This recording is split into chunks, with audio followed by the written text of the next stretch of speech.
So we've all heard about the obesity crisis and how Americans have gotten heavier and thicker this century, but it's not only happening here, it's also happening overseas. And now the UK has come up with a new way to combat the problem.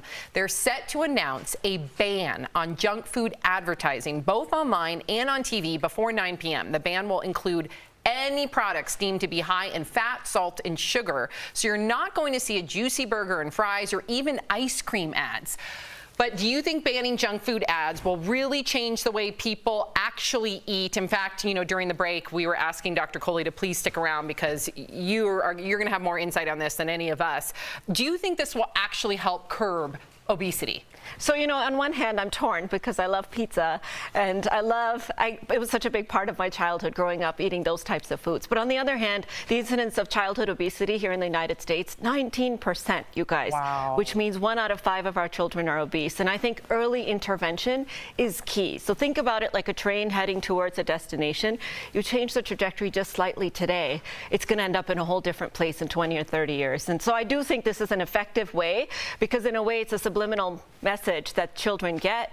They don't know between good and bad or long-term implications, and our lifestyle nowadays enables us to reach for junk food more than healthier types of foods.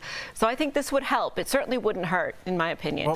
Well, go ahead. I just want to say, why do you think it's so taboo to talk about it? Because I looked up a stat that said 40% of Americans are obese. That's right. That's a huge number. Why is it so taboo? And it's climbing. And if you mention if you mention weight, people associate it with body shaming. And then all of a sudden I get shamed because I've talked about obesity on the show and I've gotten a lot of flack for that. When do you think it's a good point to step in and tell Americans we need to do something about our eating habits? Especially as a doctor, I'm sure it's... I think it's so much denial, Jeff. In almost every visit, my last 5 minutes is devoted to people's weight. And that's the time they don't want to hear it, or they get upset, or they get defensive, to your point, because we've really conflated the two. Body image and obesity are not the same thing. We're talking about this from a medical point of view, and we all have to embrace the fact that even if some of us are thin, we could still be unhealthy. Right. So we really have to separate that association and really, I think, remove that ideal that we have of a thin person being the image of healthy, because even if you have a little extra weight on you, you could still be healthy if other things are good. So I think having the conversation over and over again and really emphasizing to people, I do it as a medical professional, but even doing it to our friends, you're not calling them fat, you're worried about their health, and it's important to have that discussion. As you get older. Mm-hmm. Yes. What would you say to people that say, yeah, I'm aware of McDonald's, but McDonald's is much cheaper? I think organic grapes are like $9.